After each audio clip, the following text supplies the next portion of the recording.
The joke landed in the middle of breakfast like a stone dropped into still water, and the ripples spread across the table so fast that Arthur Vaughn's coffee cup froze halfway to his mouth. His youngest daughter, Clara, 7 years old and silent as winter frost since the day they buried her mother 4 months ago, looked up from her plate of biscuits and said, completely deadpan, "Papa, why did the undertaker cross the road?" She paused just long enough for the table to go completely, devastatingly quiet, because someone needed burying on the other side. And then she laughed, not a polite little giggle, not a nervous sound. A real, full-bellied, 7-year-old laugh that bounced off the rough-hewn walls of the dining room and filled every corner of the house that had been empty of joy for 4 months. Arthur set down his coffee cup so hard it cracked the saucer. His older children, 12-year-old James and 10-year-old me, stared at their little sister with wide, stunned eyes.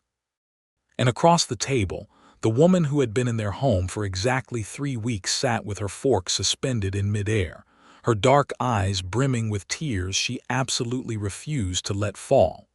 Eudora Bishop. She was the one who had coaxed that laugh out of Clara. Arthur knew it the moment he heard it, knew it the way a man knows when lightning is about to strike before it actually does. He had watched this woman over the past 3 weeks with a careful, guarded suspicion that he had told himself was practical concern, had told himself was nothing more than the reasonable caution of a widower who needed to be sure before he let someone new into his children's lives. But sitting there at that cracked saucer moment, watching the tears Eudora refused to cry for a little girl who was finally laughing again, Arthur Vaughn understood with a terrifying, bone-deep certainty that he was already in very serious trouble. The kind of trouble that had nothing to do with the drought threatening his cattle herd. The kind of trouble that had nothing to do with the land dispute with Harlan Croft that had been quietly festering for 2 years. The kind of trouble that had absolutely nothing to do with the letter in his vest pocket, the one he had not yet opened, because he already suspected what it contained, and he had not yet decided what to do about it. The kind of trouble that had everything to do with a dark-eyed woman from Virginia who had answered his advertisement in the New Mexico territorial newspaper and arrived on the Thursday afternoon stage looking like she carried 3 kinds of secrets and was willing to trade only one of them at a time. He had not meant to fall in love with her. He had meant to find a housekeeper, possibly, eventually, a practical arrangement of a wife. Someone to help with the children, to manage the household, to fill the relentless practical silence left by Margaret's passing without demanding anything that felt like actual feeling. Because Arthur Vaughn was done with feeling things that could be taken away. He had made that decision standing at Margaret's grave in the October cold, watching the preacher's mouth move and hearing nothing but the wind, and he had been keeping to that decision with the grim, systematic discipline of a man who had survived the war, survived the frontier, survived everything the New Mexico territory had thrown at him for 12 years, and was quite confident he could survive this too. He had not accounted for Eudora Bishop. He had not accounted for the way she moved through his kitchen on her first morning as if she had been doing it for years, not with the nervous, performative competence of someone trying to impress, but with a quiet, settled efficiency that somehow made the whole house feel less like a wound.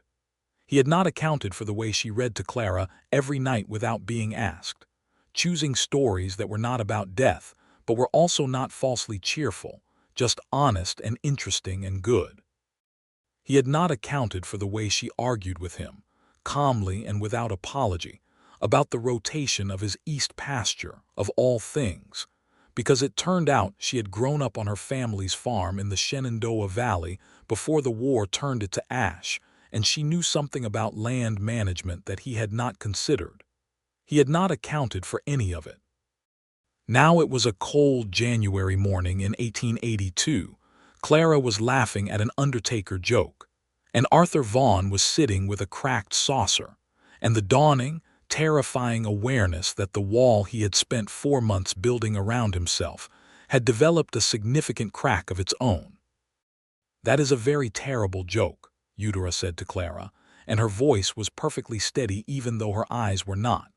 "I'm quite proud of you," Clara beamed. "Miss Eudora taught me. She said sometimes the only way to get a sad thing out of your chest is to make it funny first." James and me both looked at Eudora with the particular expression of children who are revising their entire assessment of a person upward. Arthur looked at Eudora too, but his expression was harder to categorize. It was not quite gratitude, though gratitude was in it. It was not quite alarm, though alarm was also present. It was the look of a man who has just realized the ground beneath him is not as solid as he believed, and who cannot decide whether that is wonderful or catastrophic. Eudora met his gaze across the table with those dark, steady eyes, and she said nothing. She just held it for one long moment and then looked back at her plate, and that one small deliberate retreat was somehow worse than anything she could have said. Arthur reached for his cracked saucer and very carefully placed it to the side. He had work to do. He had always had work to do. He was going to get up from this table and go do it, and he was absolutely, categorically not going to think about the way Eudora Bishop's hands had trembled just slightly when Clara started laughing, like she had been waiting for that sound for weeks, and had almost stopped believing it would come. He stood up. He put on his coat. He walked out into the cold New Mexico morning. He thought about her hands the entire ride to the East pasture. The story of how Eudora Bishop came to be sitting at Arthur Vaughn's breakfast table in January of 1882 was not a simple one, and it had started in a very different kind of cold, the cold of a Virginia autumn in 1879, standing in the ruins of what had once been her family's land. The Bishop family had owned 412 acres in the Shenandoah Valley before the war. Her father, Thomas Bishop, had rebuilt after the war with the grim, systematic determination of a man who believed that land was the only thing that could not be taken from you if you worked hard enough and held on tight enough. He had been wrong. The combination of a catastrophic drought in 1876, a bank that called in his loan during the worst of it, and a broken leg that never healed properly had dismantled everything Thomas Bishop had built over 40 years in the space of about 18 months. He died in the spring of 1878, leaving Eudora, then 23 years old, her mother Grace, and her younger sister Patience with the farmhouse, 40 acres of the original land that was still technically theirs, and debts that substantially exceeded the value of both. Eudora had fought for 2 years. She had taken in sewing. She had taken in boarders. She had argued with the bank, in writing and in person, with a precision and a persistence that the bank manager had found frankly alarming. She had sold the farmhouse and moved herself and her mother and her sister into a 2-room rental in Lexington. She had kept them fed and housed and clothed, and she had done it with a kind of fierce, quiet competence that left no room whatsoever for self-pity, because self-pity was a luxury, and she had not been able to afford luxuries for a very long time. And then in the spring of 1880, her mother Grace had died, quietly, in her sleep, of what the doctor called a failure of the heart, and what Eudora privately believed was a failure of the will to continue, because Grace Bishop had loved Thomas Bishop with the particular total devotion that some people have, and that makes the world irreparably smaller when the person they love is gone. Patience had married a year later, a steady, kind man from Lexington named Harold who worked at the dry goods store and who loved Patience in a straightforward, uncomplicated way that Eudora had found she could not duplicate, not for lack of opportunity. There had been men.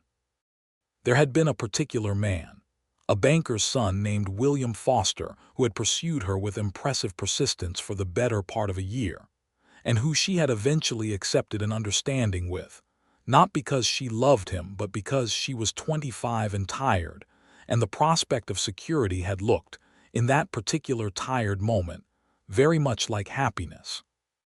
William Foster had broken off the understanding 3 months later when he discovered that Eudora had no dowry, no prospects, and no remaining family land. He had done it with a letter, a very polite, carefully worded letter that had been, without question, the single most humiliating document Eudora had ever read. She had burned it in the fireplace of the two-room rental, watched it turn to ash, and then she had sat down with the Richmond Dispatch and read, with a calm and methodical attention, every advertisement in the matrimonial section. Arthur Vaughn's advertisement was not the most promising of the ones she read. He was a widower with 3 children in the New Mexico territory, running cattle and a small amount of crops on land he described as productive but demanding. He was looking for a woman of steady character and practical disposition, who was not averse to hard work and the rigors of frontier life. He had mentioned his children twice in 4 sentences, which told Eudora something about where his priorities lay. He had mentioned himself once, to note his age of 36 and the fact that he was in good health and of sound mind, which she found both economical and somewhat amusing. She had written to 6 men. Arthur had been the third to respond. His letter was 3 paragraphs long, handwritten in a careful, slightly cramped script that suggested a man not accustomed to writing at length but who had made the effort. He had told her about the children by name: James, me, and Clara. He had told her about the land, the house, the distance from the nearest town, which was Cimarron, about 8 miles east. He had told her, in a single careful sentence near the end, that his wife Margaret had died 4 months prior from a fever that had swept through the territory in late summer, and that the children were adjusting as best they can, which Eudora recognized immediately as the careful understatement of a man in significant pain. She had written back to 3 of the 6 men. She had agreed to a 6-month trial arrangement with one of them, a rancher in Kansas. She had accepted Arthur's invitation to come west on a trial basis to see if the arrangement suited both parties before any formal understanding was reached. She had taken the Kansas arrangement because it had seemed safer, less complicated. The rancher in Kansas was a bachelor with no children, and the absence of children had seemed, in that particular calculation, like a simplicity. She had lasted 3 weeks in Kansas. The rancher, a man named Dill Perkins, had not been violent or cruel. He had been something that Eudora found, in its own way, just as impossible to endure. He had been utterly indifferent, not to her specifically, but to everything. To the land, to the people on it, to the future. He had been a man who had given up on caring about things some years back and had settled into a gray, affectless routine that he seemed to find perfectly sufficient and that Eudora found suffocating within the first 48 hours. She had written to Arthur Vaughn from Kansas. She had told him she was available if the arrangement was still open. He had telegraphed back within 4 days. Yes, come. So she had come.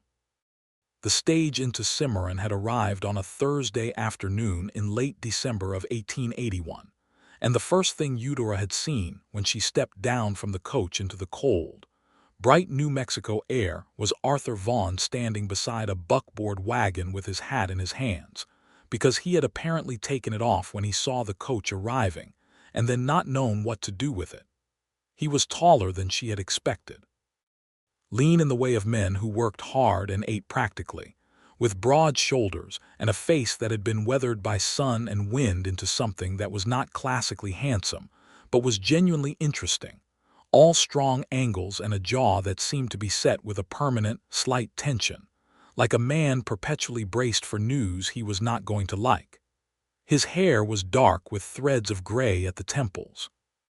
His eyes, when he looked at her, were a particular shade of gray-green that she would later think of as the color of the territorial sky before a storm.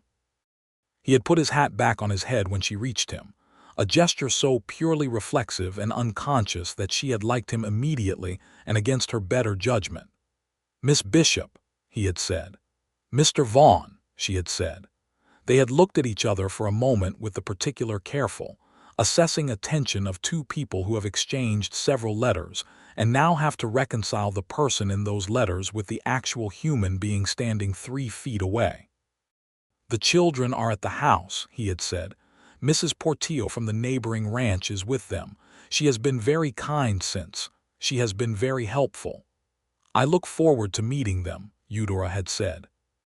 He had picked up her trunk and loaded it into the wagon with an efficiency that suggested he was relieved to have something to do with his hands. She had climbed up onto the seat without waiting to be helped, because the buckboard was not so high as to require assistance, and she had not wanted to start this arrangement by requiring things she could manage herself. He had glanced at her when she settled herself on the seat, a quick, sideways look that she had caught and he had known she caught, and for just a moment something in his weathered face had shifted, a small, involuntary recalibration, and she had thought, "You were expecting someone different," and she had thought, "Yes, so was I," and neither of them had said anything, and Arthur had clicked his tongue at the horses, and they had driven west into the cold December afternoon.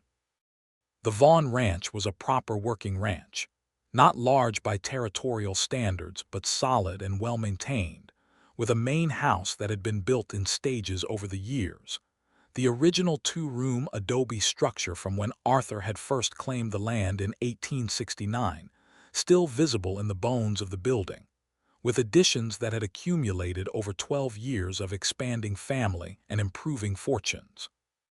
It sat in a shallow valley between two ridges, protected from the worst of the northern wind, with the Cimarron River about 1.5 miles to the east, and good grass in the summer that was currently winter dry but clearly healthy. Eudora had taken all of this in during the approach and felt something in her chest that she had not expected to feel: recognition, not familiarity in the literal sense, because nothing about this landscape looked like the Shenandoah Valley, but something in the bones of it, the way the land sat, the way the house had been built in relationship to the ridges and the water and the wind, spoke to her of a family that understood land the way her father had understood land, as something you entered into a relationship with, not something you simply used. The children had met them on the porch. James, 12, had been carefully composed in the way of a boy who has been told, or has decided that he must be the man of the house in his father's absence, and who is not quite old enough to understand how much that responsibility costs. Me, 10, had been openly, unguardedly curious, looking at Eudora with big hazel eyes that took everything in and processed it with a quick, visible intelligence. And Clara. Clara had stood slightly behind her older siblings, half hidden in Me's shadow, and she had looked at Eudora with an expression that Eudora recognized with an instant, visceral pang. The face of a child who has learned that new people mean potential loss and is making herself as small as possible to reduce the risk. Eudora had known that look because she had worn it herself at 7 years old. The summer her father's first attempt at rebuilding had failed and strangers had come to the house and taken furniture, and her father's face had gone gray and wrong. She had recognized it with absolute certainty, and she had made a decision in that moment, standing on the porch in the December cold with 3 children and their careful, guarded father watching her. She was going to be patient. She was going to be consistent. She was not going to push. And she was going to make Clara laugh if it was the last useful thing she ever did. It had taken 3 weeks. 3 weeks of reading stories every night. 3 weeks of making certain that whatever was served at breakfast was something Clara liked, not because she was coddling the child, but because the small, reliable pleasure of a good meal was one of the few uncomplicated joys available when everything else felt unsafe.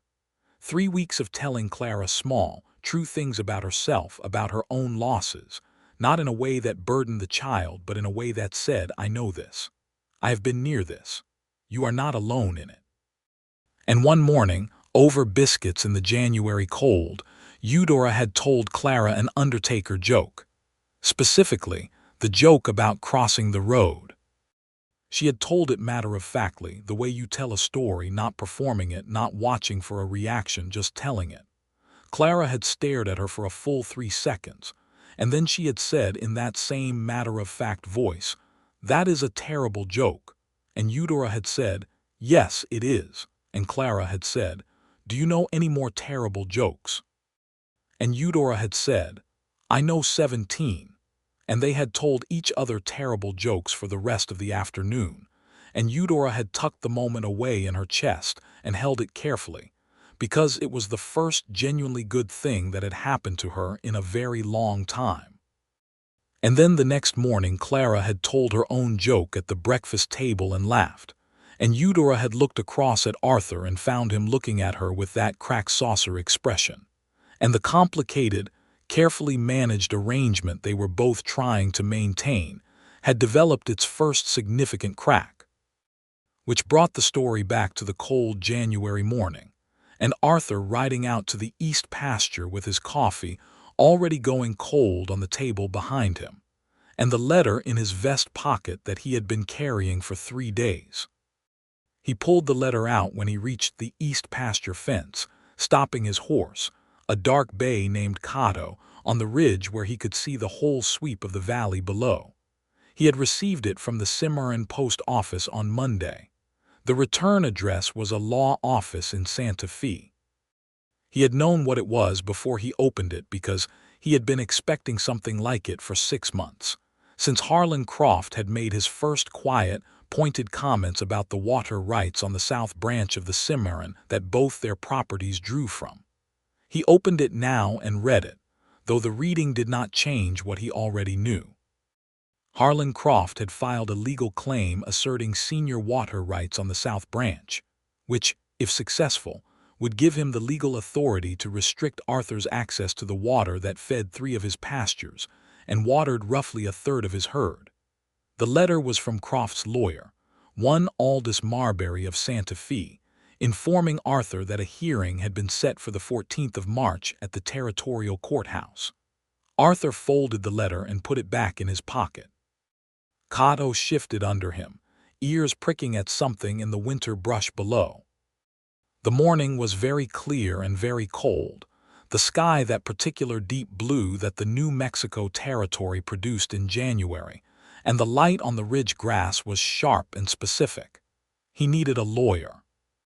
He had a lawyer of sorts, a general practice man in Cimarron named Elias Greer, who handled deeds and wills and the occasional dispute.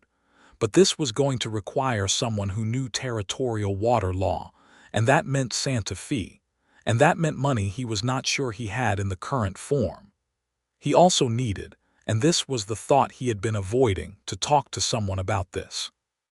Not in the vague sense of needing advice, but in the specific, unwelcome sense that he had been carrying it alone for 3 days, and the weight of it, added to all the other weight he had been carrying for 4 months, was starting to accumulate in a way he recognized from hard experience as dangerous. He had told Margaret everything, always. From the first year of their marriage, when the ranch had been new and uncertain, and every decision felt like it might be the last bad one they could absorb, he had told Margaret everything, and she had told him everything, and that mutual honesty had been the structural beam of their marriage. He had not understood how much of his own thinking had been organized by the act of articulating it to her until she was gone, and the thinking had nowhere to go, and it piled up inside him like sediment. He turned Cato back toward the house. He did not have a specific destination in mind, or rather, he did, and he was trying not to be honest with himself about it. Eudora was in the kitchen when he came back. She had cleared breakfast and was working through the daily bread, her sleeves rolled up and her dark hair pulled back practically under a plain cotton cap, and she looked up when he came in with the expression of someone who had noticed his 3-day distraction and had been patiently waiting for him to be ready to address it. "There is coffee still hot," she said, and turned back to the bread dough. Arthur took off his coat and hung it by the door. He poured himself a cup of coffee from the pot on the iron stove. He stood with it for a moment, looking at the table, and then he sat down and took the letter from his vest pocket and put it on the table. Eudora glanced at it. She finished her current fold of the dough and then wiped her hands on her apron and came to the table and read it standing, because she had not been invited to sit, and she was scrupulous about the boundaries of this arrangement in ways that he was starting to find slightly maddening. She read it twice. Then she said, "What is the basis of his claim?" "Prior appropriation," Arthur said. "He is arguing his family's use of the South Branch predates my claim on this land by 2 years, which is technically true. His father had a grazing permit on this land before I bought it. Was the grazing permit a water right? Arthur looked at her. You know the difference. I know that a grazing permit and a water right are two different legal instruments, Eudora said, and that the prior appropriation doctrine requires actual beneficial use, not merely presence on the land. If his father had a grazing permit but the water right was not explicitly articulated in that permit, then the prior claim argument becomes considerably weaker. The silence that followed was the particular kind that happens when a person reveals something unexpected about themselves, and the other person is revising their understanding rapidly. How do you know this? Arthur asked. Eudora sat down. Not as a concession to comfort, but because this was apparently now a conversation of substance and standing felt performative. When my father was losing his land, I read everything I could find about land and water law in Virginia. I thought if I understood the legal architecture well enough I could find a way to fight it. She paused. I was not successful, but I learned a great deal. Virginia law is not New Mexico territorial law. No. But the prior appropriation doctrine is used throughout the Western territories, and the principles are consistent. You would want someone who knows the specific territorial statutes, but the framework is the same. She looked at the letter again. Who is your lawyer here? Elias Greer. He is general practice. Do you know anyone in Santa Fe with water law experience? I know a name, a man named Cortland who is supposed to be good. I do not know his fee. The question, Eudora said, is whether fighting this in court is more expensive than the cost of losing the water access. What is the value of those 3 pastures over a year? Arthur told her. She was quiet for a moment, doing the arithmetic with a swift, visible precision. Then you fight it, she said. The cost of losing is too high. Write to Cortland this week. He looked at her for a long moment. She met his gaze with that calm, steady attention she always gave him, and he felt the particular, inconvenient warmth that he had been feeling more frequently in her presence, and that he had been systematically trying to attribute to gratitude, to proximity, to the natural human tendency to attach to consistency in difficult times. It was becoming harder to maintain those attributions. There is another matter, he said. The arrangement, Eudora said. She said it very evenly. Yes. The trial period was a month. They were 3 weeks in. Arthur had told himself, since the beginning, that he would assess this practically, would determine whether the arrangement worked on practical terms before considering anything further, and that anything further was in any case premature and possibly inadvisable given the circumstances. I want to be direct with you, he said, because directness was the only register he actually trusted himself to operate in. The arrangement has been, by any practical measure, a success. The children are better. The house is running well. Your management of the household has been. He searched for the word that was accurate without being too much. Excellent. Thank you, Eudora said, in a tone that indicated she understood completely that this was not the full substance of what he had to say. I would like to make it permanent, he said. If you are willing, a formal arrangement, marriage. The word landed in the kitchen the same way Clara's joke had landed at the breakfast table, creating a brief, complete stillness. I want to be equally direct with you, Eudora said. There are things about my situation you should know before you make that offer formally. All right, she told him about the debt. Not hers personally, her father's, which she had inherited no legal obligation for but had spent 2 years trying to address out of a sense of responsibility that she recognized was perhaps disproportionate. She told him about William Foster and the broken understanding, not for sympathy, but because she believed he should know the full accounting before making any decision. She told him about the Kansas arrangement and why it had not worked.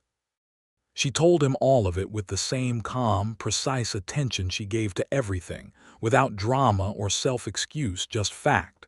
When she finished, Arthur said, "None of that changes the offer." Something moved through Eudora's face. It was brief and not entirely legible, but Arthur had been watching her for 3 weeks and he caught it. Something that was not quite relief and not quite grief, but was in the neighborhood of both. the expression of a person who has been braced for a blow that did not arrive. "You should also know," she said, more quietly, "that I am capable of more than practical management. I want to be honest about that because I think it is relevant to what you are actually asking. I am not looking for a convenient arrangement. If I agree to this, I will care about your children and about you. Genuinely. That is not a threat, but it is the truth of who I am, and you should know it." Arthur was quiet for a moment. "I know it," he said. "I have known it for approximately 2.5 weeks." She looked at him, he looked at her. The stove ticked with the warmth of its fire, and outside the kitchen window the January light was clean and cold on the bare ridges of the valley. And this was the moment, Arthur understood, when he could choose to remain behind the wall he had built at Margaret's grave, or he could allow himself to be, incrementally, terrifyingly, a person who was still capable of feeling things that could be taken away. He chose. "I would like to be honest also," he said. "The practical case for this arrangement is real. But it is not the only case I am making." Eudora held his gaze. "I know," she said. "Then is the answer yes?" The bread dough was sitting on the table between them, half-worked, probably ruined by the interruption. Eudora looked at it and then looked at Arthur with the first fully unguarded expression he had seen on her face since she arrived, the expression underneath all the competence and precision and careful self-possession, something that was quietly, unexpectedly radiant. "Yes," she said. "The answer is yes." The wedding was small and practical, performed by the Justice of the Peace in Cimarron on a Saturday in early February of 1882, which was a cold and clear day with a little high cloud and the kind of hard blue sky that the territory produced in winter. James and me and Clara attended, and Mrs. Portillo from the neighboring ranch, and Elias Greer, the local lawyer who served as witness, and that was all. There was no elaborate preparation and no expectation of elaborate ceremony, because both Arthur and Eudora were people who understood that the ceremony was not the substance, and the substance was what came after. What came after, in the immediate practical sense, was the letter to Cortland in Santa Fe about the water rights dispute, which Arthur sent the Monday following the wedding. What also came after was a gradual, careful renegotiation of the space between them, the territory of a new marriage built on honest terms between two adults who had both been through enough to have shed most of the illusions about what marriage was or should be. It was not seamless. Arthur had spent 12 years as a married man, and then 4 months as a not married man, and the habits of both states were complicated and sometimes contradictory.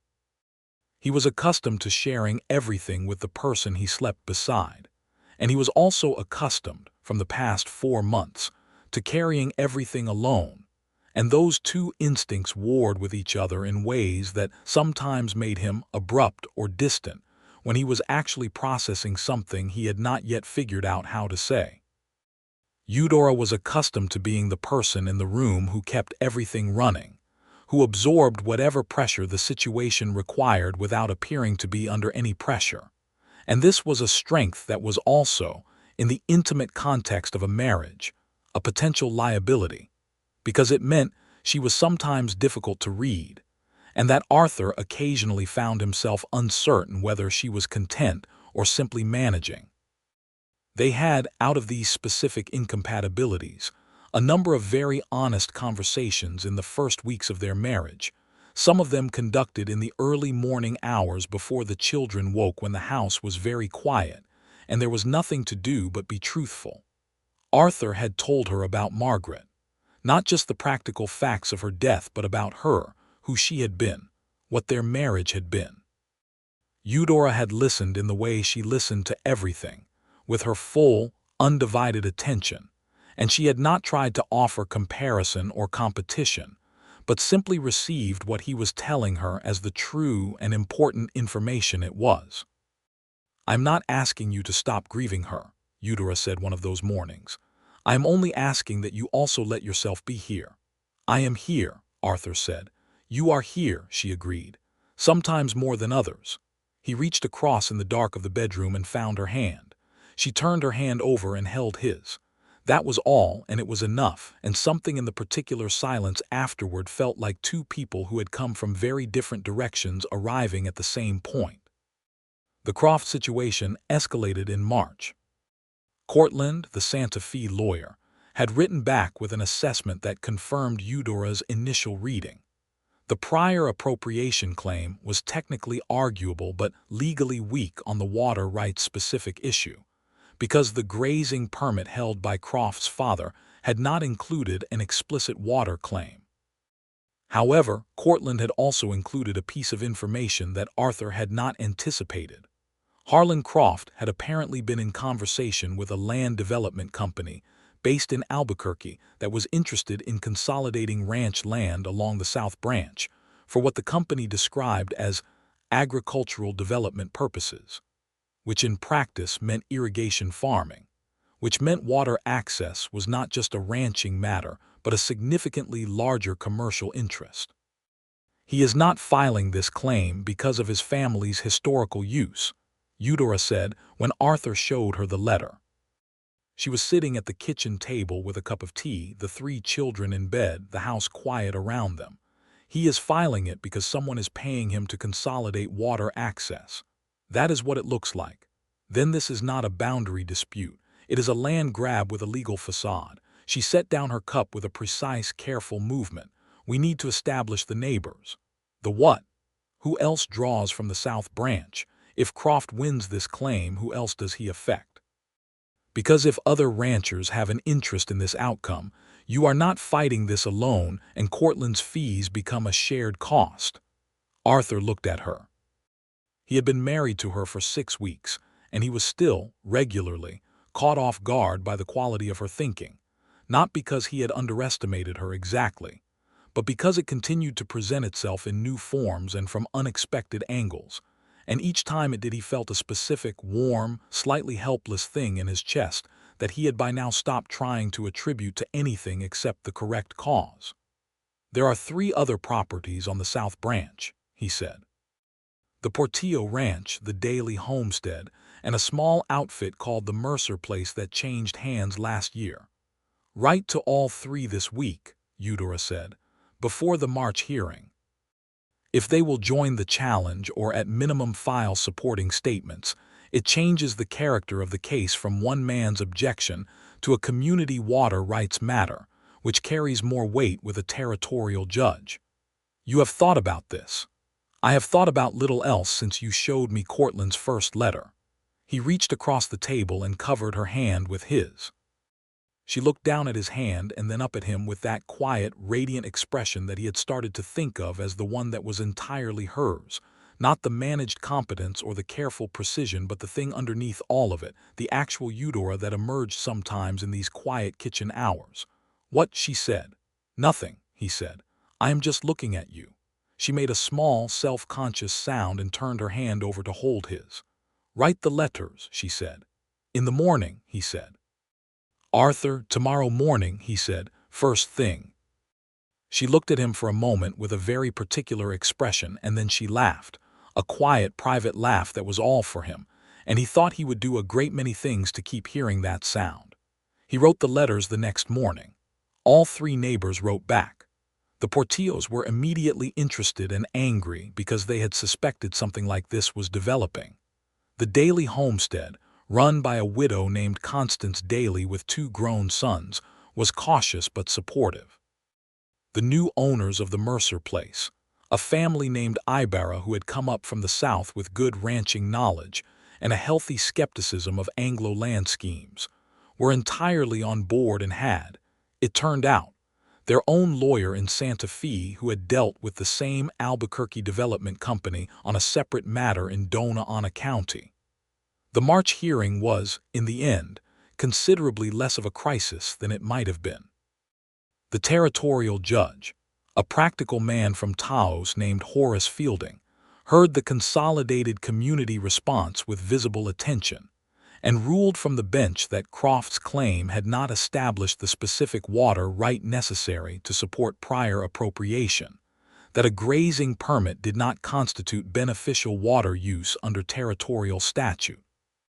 and that Croft's legal actions appeared to be pursued in coordination with a commercial interest rather than arising from genuine historical family use, which colored the claim unfavorably in the court's assessment. Harlan Croft left the courthouse without speaking to anyone. His lawyer looked like a man who had known for some time that this was the likely outcome and had been paid to present the argument anyway. Arthur stood on the courthouse steps in the March cold with Eudora beside him and Cortland on his other side, and he felt the specific, physical release of a weight that had been sitting on his chest since January. "It is over," he said to Cortland. "It is over for this claim," Cortland said carefully. "If Croft or the development company wishes to pursue the matter further, they will need a substantively different argument. I think it is unlikely. The consolidated community response made this considerably more expensive than they anticipated." When Cortland had gone to collect his horse, Arthur turned to Eudora. She was standing straight in the cold spring air with her coat buttoned and her hair pinned, and she looked to him exactly like what she was, a woman who had helped win something that had genuinely needed to be won. "Thank you," he said. She turned to look at him. "I did not argue the case. Cortland did." "Cortland argued the case. You built the foundation of it." Something crossed her face. "It was your land and your water." "I only thought it through." "Eudora," he said, and something in the way he said her name with that particular low, certain weight made her stop. "You saved the ranch." The March sun was pale and thin, and it fell across the Santa Fe street and across her face, and she looked at him for a long moment with those dark, clear eyes, and something shifted in her expression with a completeness and a warmth that he had not seen there before. "We saved it," she said. They rode home to Cimarron with the afternoon light behind them, and somewhere on the road back through the mountains Arthur reached across the seat of the wagon and took her hand, and she leaned slightly against his shoulder, and neither of them said anything for a long while because the silence was full of everything that needed to be in it and required no supplement. Spring came to the Vaughn ranch with the particular, sudden, extravagant generosity that the New Mexico territory produced after a hard winter. The grass coming up new and sharp on the valley slopes, the river running high and clear with snowmelt from the mountains, the cottonwoods along the creek exploding into a wild, trembling green that lasted about 3 weeks and was beautiful the whole time. The children bloomed along with it. James, who had been carrying the weight of his father's grief on his 12-year-old shoulders since October, slowly, visibly set it down over the course of the spring, as it became clear that his father was no longer the gray, unreachable version of himself that had frightened James in the way that competent, practical children are frightened when the parent they depend on appears to be failing. Arthur was not the same man he had been before Margaret died. He was not supposed to be. But he was present and whole and increasingly, visibly happy, and James felt the permission in that, the permission to be a 12-year-old again rather than the man of the house.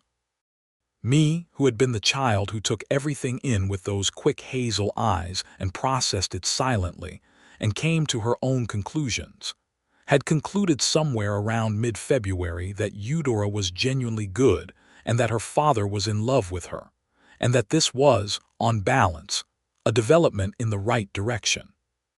She had communicated this assessment to Eudora directly one afternoon when they were working the kitchen garden together, in the way of 10-year-olds who have not yet learned to be indirect about their observations.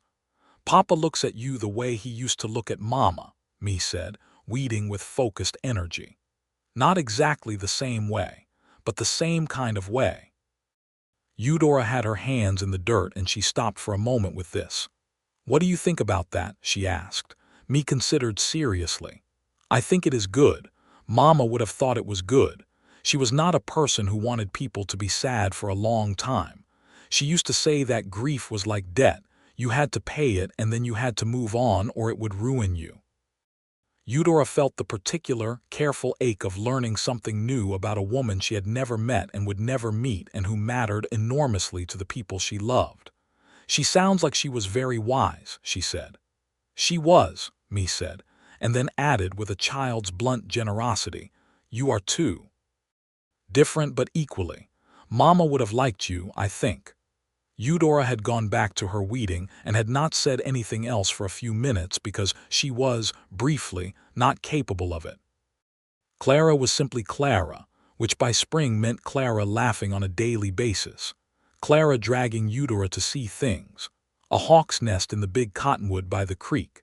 A peculiar rock formation on the south ridge that Clara had decided looked like a sleeping bear. A stray dog who had shown up near the barn one morning, and who Clara had been waging a quiet, persistent campaign to officially adopt for 6 weeks. The dog, a medium-sized brown and white creature of indeterminate heritage that Clara had named Governor for reasons she never fully explained, eventually won his case and moved into the barn with the official if not entirely enthusiastic blessing of Arthur, who had been outvoted by his own children 4-0, a count that now included Eudora. It was a good spring. It was the kind of spring that feels like it is paying back some previous debt, like the world is trying to correct a balance.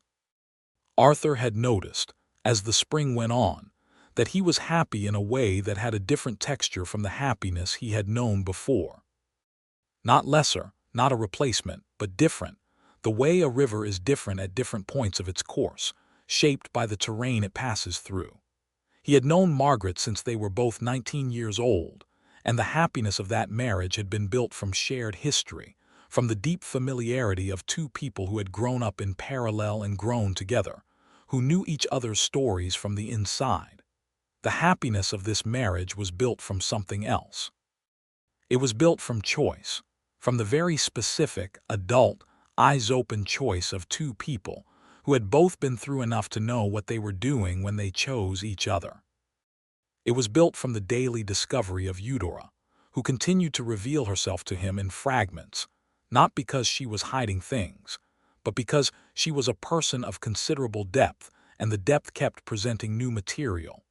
He had discovered that she played the piano, when me mentioned it, and Eudora looked mildly embarrassed and admitted that she had learned as a girl, before the piano had to be sold along with most of the other valuable furnishings of the Bishop house. There was no piano on the ranch, and he had filed this information away with the private intention of doing something about it when the finances allowed. He had discovered that she wrote letters to her sister patients in Lexington with a regularity and a warmth that said everything about the kind of person she was. Patience had written back to Eudora on the occasion of the marriage with a letter that Eudora had let him read, in which Patience had said, among other things, that she hoped Arthur Vaughn understood what he had, and that if he did not she would come west personally and explain it to him, which Arthur had found both endearing and, given the general picture he had assembled of the Bishop family's character, entirely credible. He had discovered, on a night in late April when a late cold snap had kept them both awake and talking, that Eudora had wanted to study law, not with any firm expectation that this was possible, because in 1882 the barriers to a woman practicing law were formidable, and she had known it even at 16 when the ambition had formed, but as a genuine intellectual hunger that she had cultivated through reading, and through the specific, hard education of fighting for her family's land. She had told him this with a self-conscious practicality, framing it as history rather than present desire, and he had listened carefully and then said, "The territory has had women in various professional capacities. It is not impossible," and she had looked at him in the dark with an expression that was briefly, entirely unguarded. "That is not what I expected you to say," she said. "What did you expect?" "Something practical about what was realistic." "I am practical about most things," Arthur said. "I am less practical about what you are capable of." She had turned toward him in the dark, and he had felt the specific warmth of her attention, the full, undivided quality of it that she gave to everything, but that in these private hours had a different weight. "I love you," she said.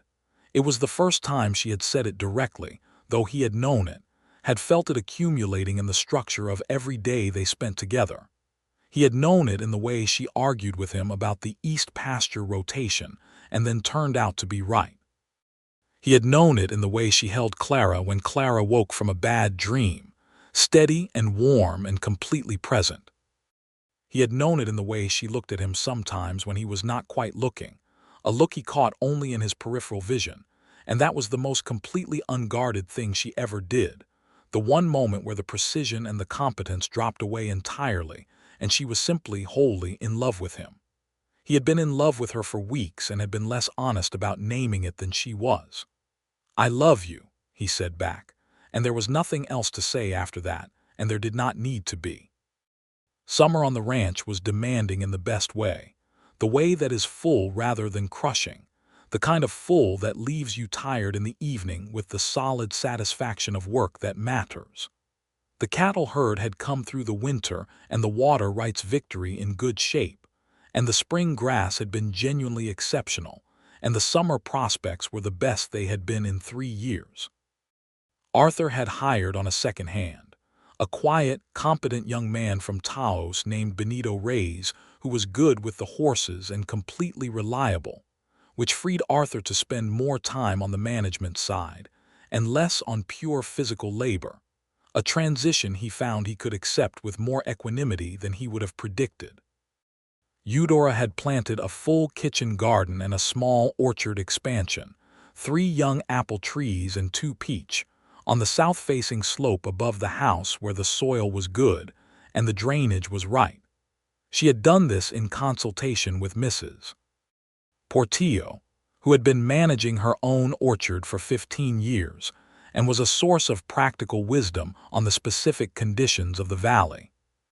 Mrs. Portillo had also become, over the spring and summer, a genuine friend to Eudora, which Arthur watched with a quiet pleasure because he had worried, in the early months, that the isolation of the ranch would weigh on her after the town life of Virginia and Kansas. But Eudora appeared to be genuinely suited to this landscape, and this life in a way that had nothing to do with adjustment and everything to do with her actual character.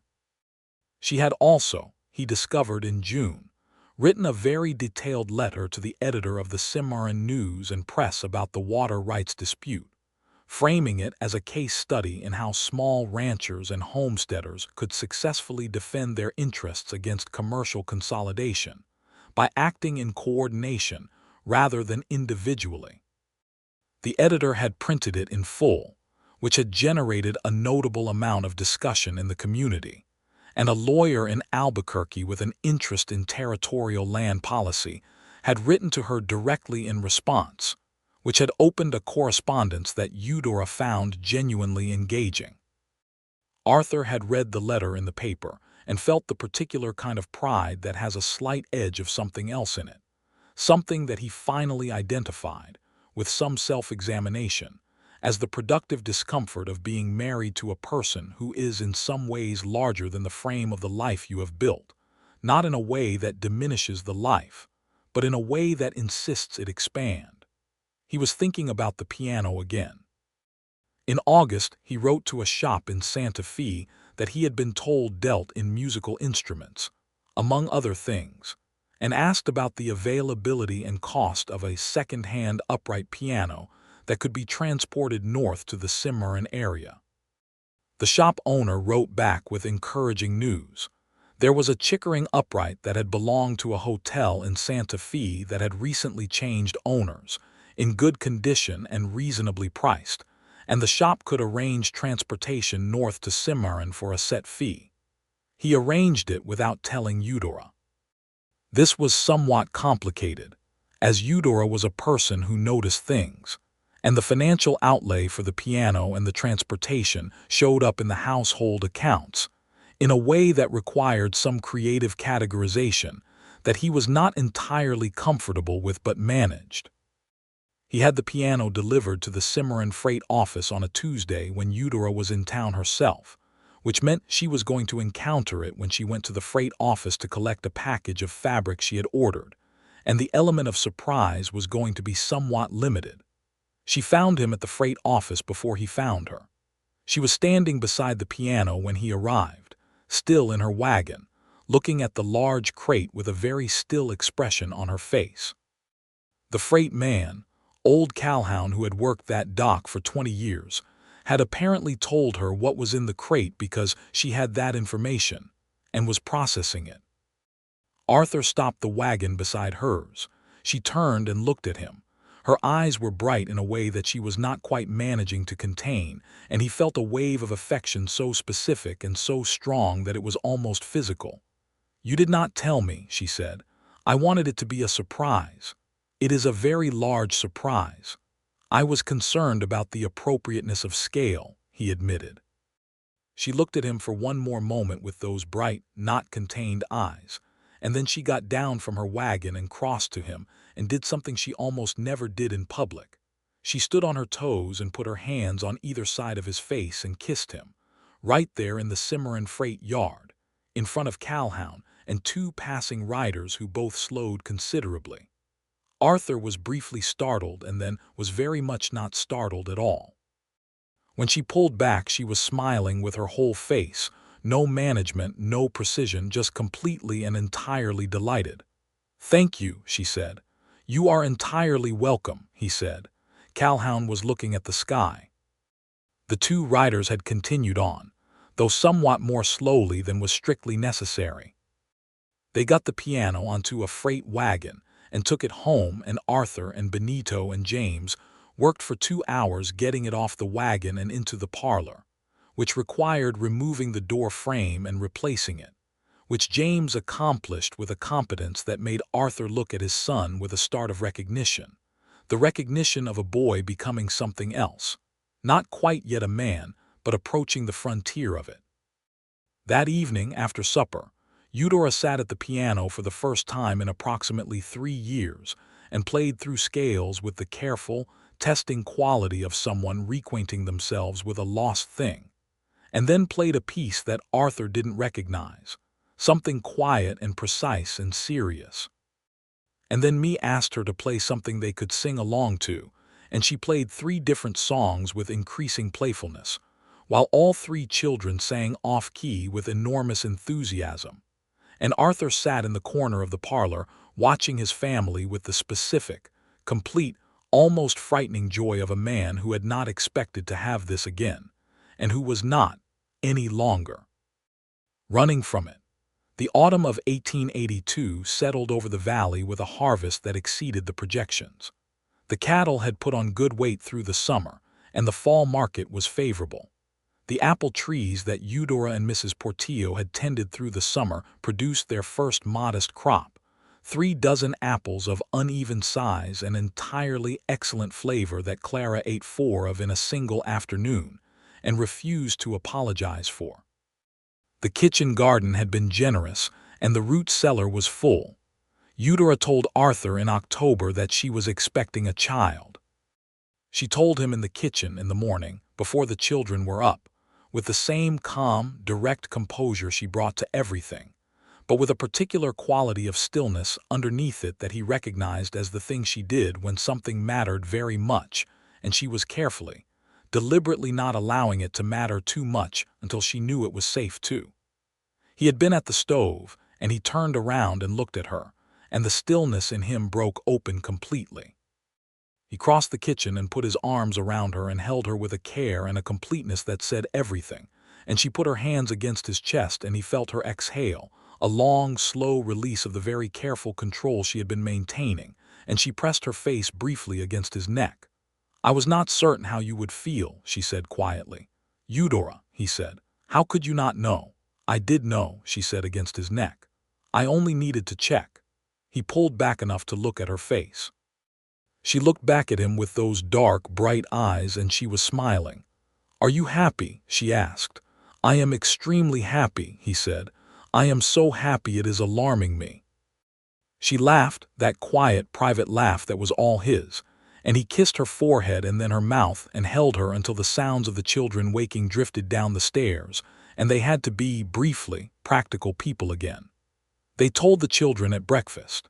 Me's response was immediate and complex, a rapid sequence of emotions visible in rapid succession across her face, surprise and calculation, and then a warm, genuine pleasure. James processed it with a 12-year-old's attempt at adult composure that cracked almost immediately into a grin. Clara looked from Arthur to Eudora and then said, in a very serious voice, "Will it be a boy or a girl?" "We will not know until it arrives," Eudora said. "I want a brother," Clara said. "Me has been a girl for 10 years and it is not very interesting." Me threw a biscuit at her. Arthur confiscated the biscuit. Order was restored. Life went on. The winter of 1882 into 1883 was a good winter in the way that mattered, not mild. The territory did not produce mild winters, but settled. The family settled and warm, and occupied with the particular interior life that winter on a working ranch creates. Eudora had brought out from her trunk a set of books she had been carrying since Virginia, history and philosophy, and a collection of legal texts she had acquired over years of fighting for her family's land. And she read through them in the evenings with Governor the dog at her feet and Arthur beside her. And occasionally she read passages aloud that she wanted to discuss. And they discussed them, the two of them in the firelit parlor with the children in bed. In the kind of conversation that is also a form of intimacy. She had continued the correspondence with the Albuquerque lawyer, a man named Rafael Contreras, who was building what he described as a practice focused on the land and water rights of small property holders in the territory, a population that included both Anglo settlers and the Hispanic families who had held land in the territory for generations, and who were facing increasing pressure from commercial interests that had arrived with the railroad. Contreras had asked Eudora in November if she would be willing to provide a formal written analysis of the South Branch case for use in a brief. He was preparing for a different but structurally similar case in the Mora Valley. She had told Arthur about this with a careful, exploratory quality, watching his face as she explained what Contreras was asking. "Will it take a great deal of your time?" Arthur asked. "Some evenings, perhaps 2 weeks of focused work." "Then do it," Arthur said. She had looked at him with an expression that was both grateful and slightly amused. "You are a very unusual man," she said. "I am a practical one," he said. "You have a knowledge that is useful to people who need help." That is worth something. She had written the analysis. Contreras had used it in his brief and had won his case, and had written to thank her in terms that were effusive and specific about how her analysis had shaped his argument. Eudora had read this letter at the kitchen table with a quality of contained, private satisfaction that was one of the best things Arthur had ever seen on a person's face. The baby arrived in late May of 1883, just as the valley was coming into its best spring green, on a Monday morning when the cottonwoods were in full trembling leaf and the river ran clear and cold. The labor was attended by Dr. Samuels from Cimarron, a competent and calm man who had delivered a considerable number of the territory's residents and who was not alarmed by anything he encountered. It was long but not dangerous, and by mid-morning Arthur was standing in the doorway of the bedroom with his hat in his hands, which was apparently his instinctive response to profound emotional situations, looking at Eudora holding a red-faced, loudly opinionated infant boy. "He is very strong opinions," Eudora said, slightly exhausted and entirely radiant. "That is a Bishop quality," Arthur said, coming to sit beside her. "I believe it is also a Vaughn quality." The boy was named Thomas Arthur Vaughn, Thomas for Eudora's father and Arthur for the obvious reason, and he was from his first week a large, healthy, determined infant who had no patience for delay in any form, and who made this known at volume. Clara was delighted, having gotten exactly what she wanted, and spent a significant amount of time observing Thomas with the focused attention of someone watching a very interesting, if somewhat loud, natural phenomenon. James, who was 13 by the time Thomas arrived and was firmly in the territory of young manhood, found the baby somewhat overwhelming in the early weeks and spent more time than usual at the barn with the horses, which Arthur recognized as a coping strategy and respected. By August, When Thomas had settled into something more like a schedule and James had had time to adjust, the older boy had developed a careful, protective elder brother attitude toward the baby that was genuinely touching, and that said, to Arthur, something good about the kind of man his son was going to be. The ranch had continued to do well through 1883. The water rights victory the previous year had secured the relationship with the neighboring ranchers and created a kind of informal coalition that proved useful when, in September, another piece of Albuquerque development pressure appeared in the form of a proposal to route a branch rail line through the valley in a way that would have disrupted 3 properties' access to the river. The neighbors, organized now from the prior experience, responded collectively and effectively, and Eudora wrote another letter to the Cimarron News and Press, and Contreras in Albuquerque weighed in from the legal side, and the rail proposal was modified to take a route that did not damage the ranching properties. Arthur had watched Eudora manage this situation with a specific, warm, proprietary pride that he acknowledged was slightly irrational but felt entirely appropriate. She had become, quietly and without design, something like the community's expert on the legal and practical defense of small property interests, and the weight that had given her, the sense of useful purpose that extended beyond the house and the ranch, had done something good to her, had given her a ground to stand on that was fully her own. He told her this one evening in the autumn, with Thomas asleep in his crib and the older children in bed and the house settled around them. She was quiet for a moment. Then she said, "When I came west, I thought I was trying to find a place. I had lost everything in Virginia that I thought was mine, my family's land, my family itself, the future I had planned. I thought if I could find somewhere that was stable and solid, I could rebuild something. I thought that was what I was looking for." And, he said, she looked at him with those dark, clear eyes. "I found something entirely different from what I was looking for," she said. "I found you, and the children, and this land which is nothing like where I came from and which I love completely. I found work that matters, which I did not expect to find. I found," she paused, and a smile moved across her face with that quiet, complete radiance that was still, after all this time, the thing that undid him every time. "I found something I had almost stopped believing was available to me." "What is that?" he said, though he suspected he knew. "A life that is large enough," she said. "A life with room in it for all of it, for the children and the land and the work and you. I did not think those things could coexist. I thought I would have to choose between them." He took her hand. "You do not have to choose." "I know," she said. "That is the thing I am telling you, I know." The years that followed were the kind of years that are not dramatic in isolation, but that accumulate into something that is the actual substance of a life, dense and warm and fully inhabited. Thomas grew into a boy of strong opinions and considerable energy who was, by the time he was 3, following Arthur around the ranch with the focused, investigative attention of someone who intends to understand every mechanism of the operation and has no concept of the possibility that he might be in the way. Arthur found this completely excellent and let the boy follow him everywhere, explaining things with a patience and a thoroughness that James and me, observing, recognized as the same patience Arthur had never quite had time for when they were small, and the ranch was newer and harder.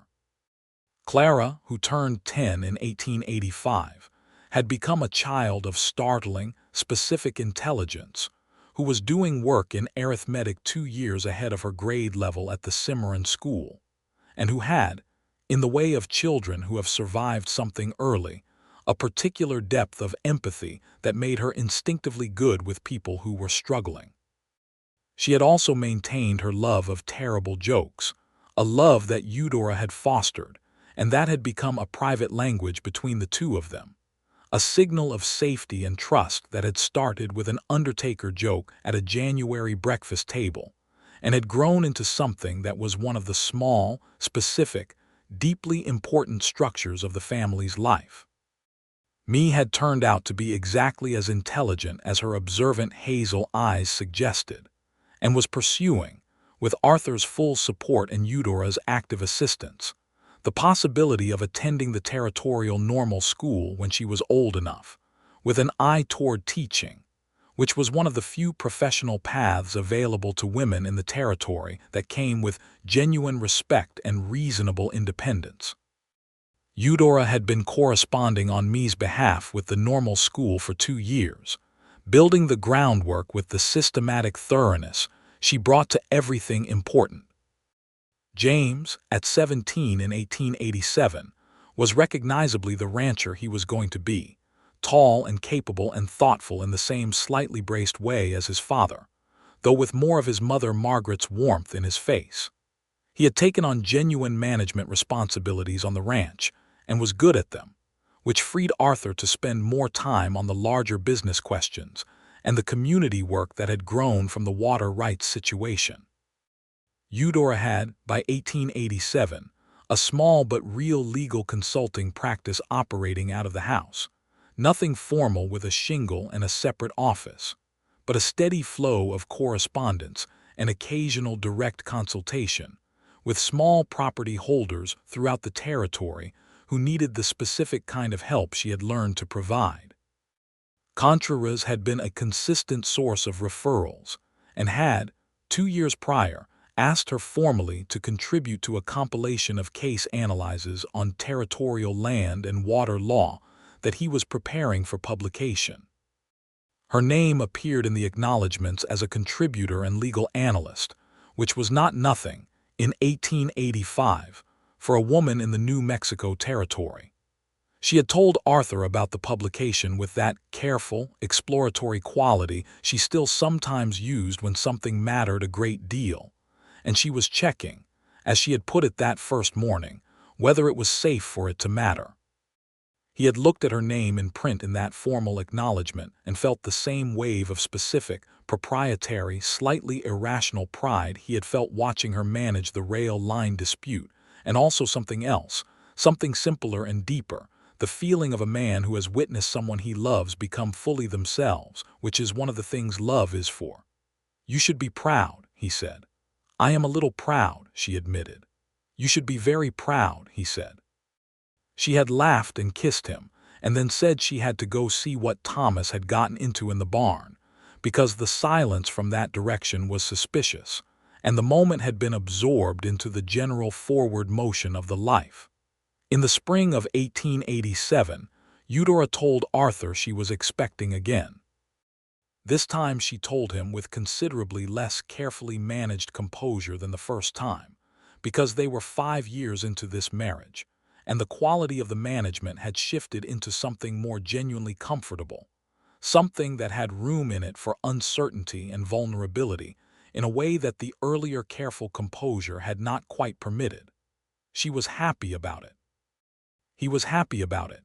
James and me received the news with the settled equanimity of older siblings who have long since adjusted to the household's capacity for expansion. Clara responded by immediately proposing a list of names, most of which were impractical. Thomas, who was 4, required some explanation of the concept and then was cautiously interested. The second child arrived in November of 1887, a girl, loud and healthy, named Grace after Eudora's mother, which Arthur had suggested before Eudora had said anything, knowing from the years between them that Grace was the name she carried and would want to give. She had looked at him when he suggested it with an expression that was entirely unguarded, and that had nothing of the careful composure in it at all, just pure, direct, complete love. Grace Vaughn was a different kind of baby from Thomas. Where Thomas had been loud and demanding and occupied, Grace was watchful and quiet, observing the world around her with enormous dark eyes that were entirely her mother's, taking everything in with a focused, patient attention that was so specifically Eudora's quality that Arthur found himself watching the baby sometimes with a kind of wondering delight, seeing his wife reflected in this small new person. The ranch by 1888 was genuinely thriving. The original herd had expanded. The east pasture rotation that Eudora had insisted on in their first weeks together had improved the grass quality measurably. The water security established by the prior appropriation fight had held and strengthened through the relationships built in that fight.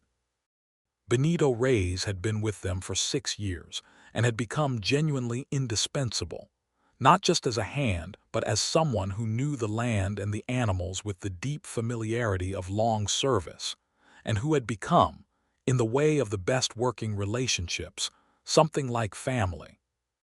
Arthur had built the house out one more time, adding 2 rooms on the north side to accommodate the expanding family, and to give Eudora a dedicated room for her correspondence and legal work, a room with good north light and a proper writing desk and enough shelf space for the library she had been building for years. She had stood in this room on the afternoon it was finished, running her hands along the new shelves, and then she had turned to Arthur in the doorway with an expression that went straight through every defense he had ever had. "I have never had a room of my own," she said. He had leaned in the doorway and watched her. "You have one now." She had crossed the room and put her arms around him, and held on in the way she held on when something had gone very deep, tight and real and all the way in, and he had held her back in the same way. Outside the new room's north window, the valley spread in its early spring green, the cottonwoods starting their annual extravagance along the creek, the cattle moving on the slopes, Thomas's voice audible somewhere near the barn, demanding something of Benito with the cheerful imperviousness of a 5-year-old who knows he is loved. The piano in the parlor was accumulating Mies practice scales in the afternoon. Grace, 7 months old, was presumably asleep in her crib under Clara's intermittent supervision. The world was very full. It was full in every direction, with work and noise and need and beauty, and the specific complexity of a life that had been built from genuine pieces, from loss and distance and the plain, determined courage of 2 people who had decided, each in their own way, to choose this life and this person and to keep choosing. Arthur held his wife in the doorway of her new room and listened to the ranch, and felt the fullness of it with a gratitude that was too large and too specific for any words he had, a gratitude that was also simply happiness, the kind that does not need to be named or performed or protected, the kind that is just there, quiet and enormous and real. He thought about January of 1882, a cracked saucer, the sound of his youngest daughter laughing for the first time in 4 months, a dark-eyed woman across the breakfast table with tears she had refused to let fall. He thought about the 12 years between that morning and this one, every argument about pasture rotation, every legal letter, every terrible joke, every quiet hour by the fire, every morning that had started with coffee and ended with something built. He thought about the way she had looked at him across that breakfast table, the way she had said nothing and retreated to her plate, the single, small, deliberate move of a woman who was trying very hard to keep the appropriate distance between them, and who had been losing the battle already. They had both been losing that particular battle from approximately the first week. The afternoon light shifted through the north window and across the new shelves and across Eudora's face where she stood against his chest, and somewhere in the house Grace woke from her nap and made a small, searching sound, and Clara's voice responded, warm and immediate, and Arthur felt his wife's arms tighten briefly before she pulled back to look at him. "I should go check on Grace," she said. "Clara has her. Clara is 12. "Clara has been competent since she was 7, Arthur said. Eudora laughed, and the laugh was everything. It was the kitchen table laugh from 1882 and the freight yard laugh in August of that year and every laugh between then and now, layered and present and alive. "Go," he said, smiling at her. She went, pausing in the doorway to look back at him once with that quiet, radiant look, the one that was entirely hers and entirely for him, and then she was gone down the hall, her voice joining Clara's and Grace's in the warm noise of the house. Arthur stood in the new room in the afternoon light and listened to his family and was, completely and without reservation, home. The years that followed settled into the deep rhythm of a life that had found its proper shape. Thomas grew into a boy who was as much his mother as his father, with Arthur's build and Eudora's precision, a combination that made him, at 10, a remarkably methodical child who applied systematic thinking to such varied problems as improving the water trough drainage in the north paddock and constructing a more efficient hutch for the 3 rabbits he had acquired with Clara's assistance and Arthur's resigned approval. Grace, at 4 and then 5 and then 6, was the watchful, observant person her infancy had promised, with a quality of still attention that made people feel genuinely listened to, and that Eudora recognized with a private, particular tenderness as the best of what she herself had been at that age, before the losses had made the watchfulness into something harder. Me, at 18 in 1890, was accepted to the Territorial Normal School in Las Vegas, New Mexico, which was both a triumph and a grief in the way of all departures that are wanted and right.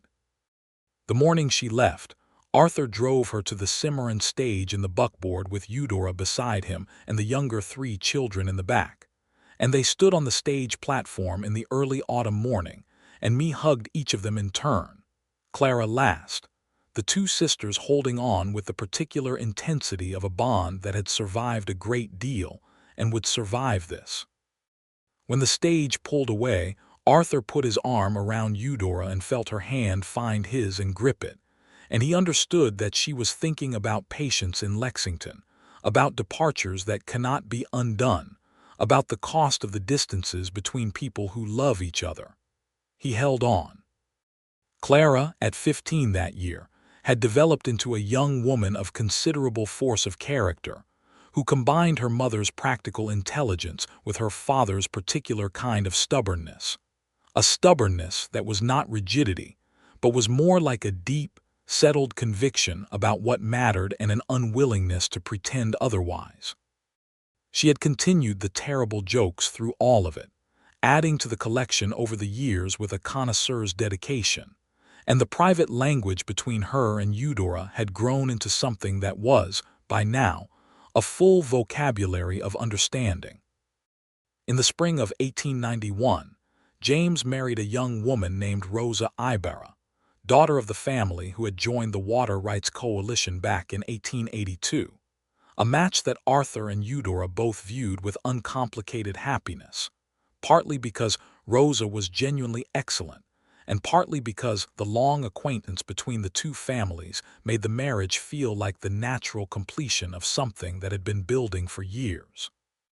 The wedding was at the Ibarra Ranch and was considerably larger than Arthur and Eudora's ceremony, with dancing and food that went on well into the night, and Arthur danced with Eudora in the firelight while Clara played the guitar she had been teaching herself for 2 years, and Thomas tried to learn the steps from Rosa's younger brother with limited success and enormous goodwill.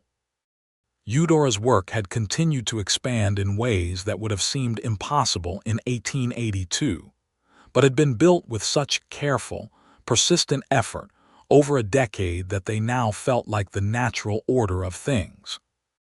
In 1890, at Raphael Contreras' urging, she had begun taking on formal clients, a term used loosely because the formal structure was limited in the territory, but the substance was real.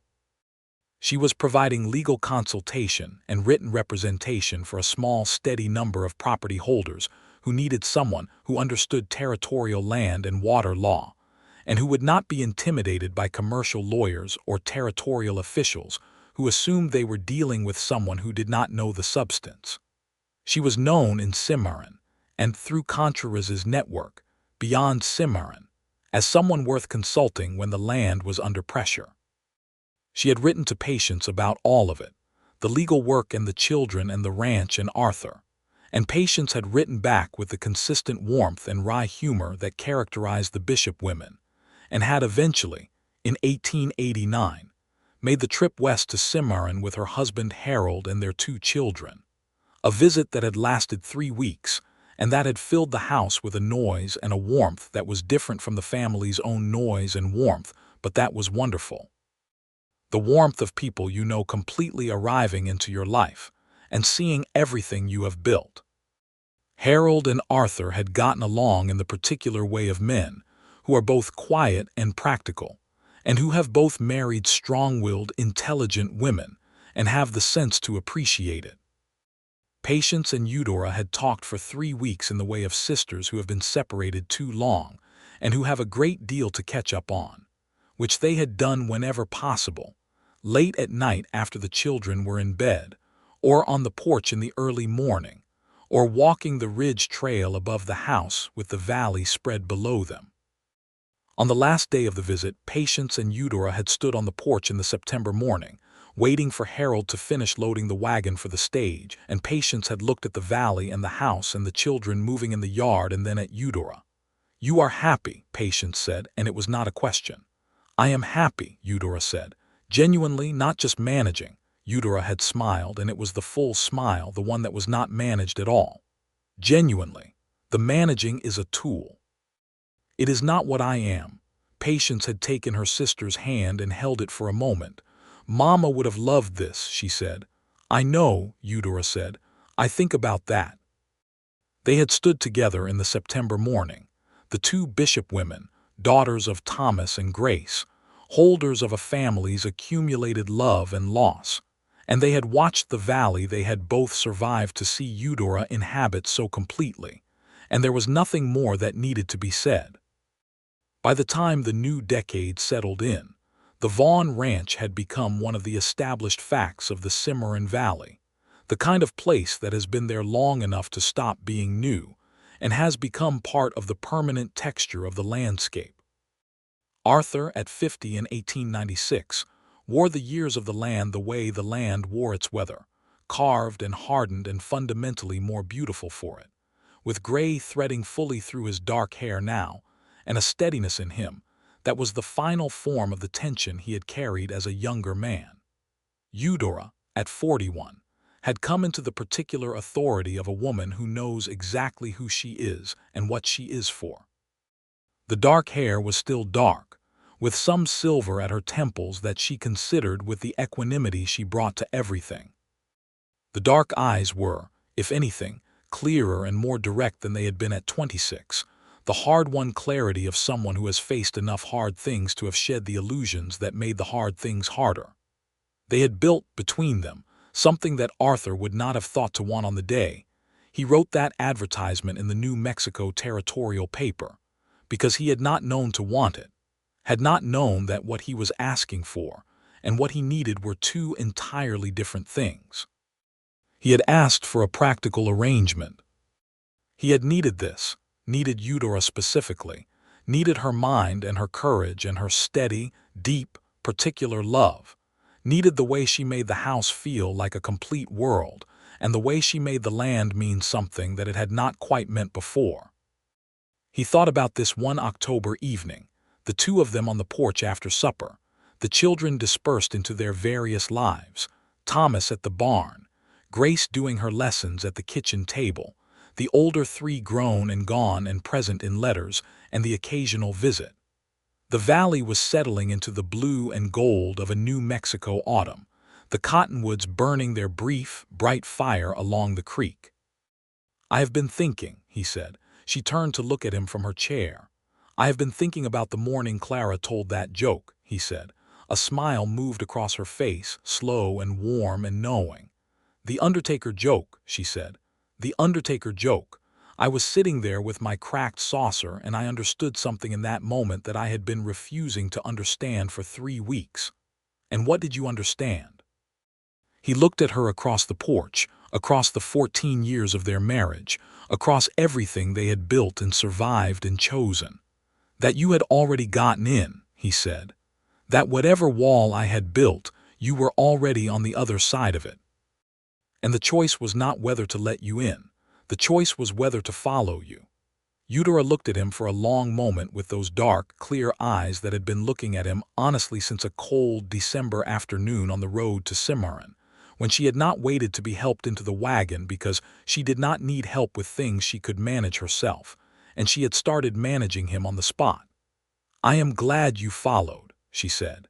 He reached across and took her hand. She held it with the same grip she had always held it, the grip that was both comfort and claim, neither asking nor apologizing, simply present and sure.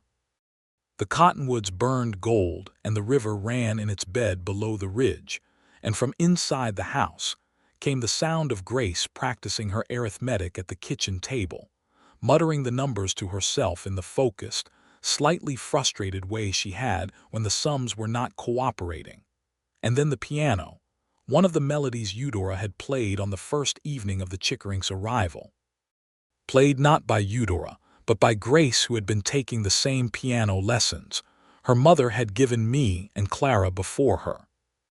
The melody came through the window and out into the October evening, and Arthur and Eudora sat with it, on the porch of the house they had built together, in the valley that was theirs, with everything resolved and everything continuing, and the kind of completeness that is not an ending but a fullness, the fullness of a life that had found its proper measure, and was, in all the essential ways, exactly what it was supposed to be.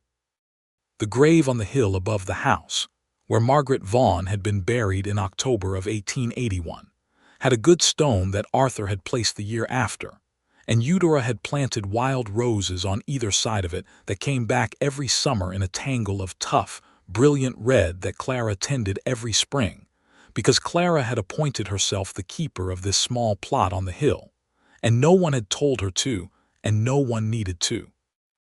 Margaret Vaughn was part of this land, and this family in the way that the dead who are loved are always present, not as grief, but as a strand in the fabric, as the thread from which everything that followed had been woven. Arthur carried that understanding quietly, and Eudora understood it without needing it explained, because she was a woman who had lost enough to know that love does not compete across time, that the heart does not have a fixed capacity that empties to make room for new love, but rather expands to hold all of it, the people gone and the people here and the life still happening and the morning still coming. The October evening deepened toward dark. Somewhere in the barn, Thomas's voice lifted in a shout of triumph, presumably about something livestock-related. Governor the dog, who was old and gray-muzzled now but still claimed his position by the kitchen stove with absolute authority, barked once from inside the house. Grace's piano playing drifted out into the evening, a little imperfect, a little tentative, entirely beautiful.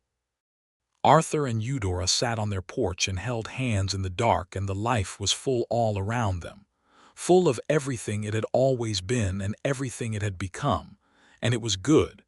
It was completely and permanently and unreservedly good, and it would continue to be good, and that was the whole of it, and it was more than enough.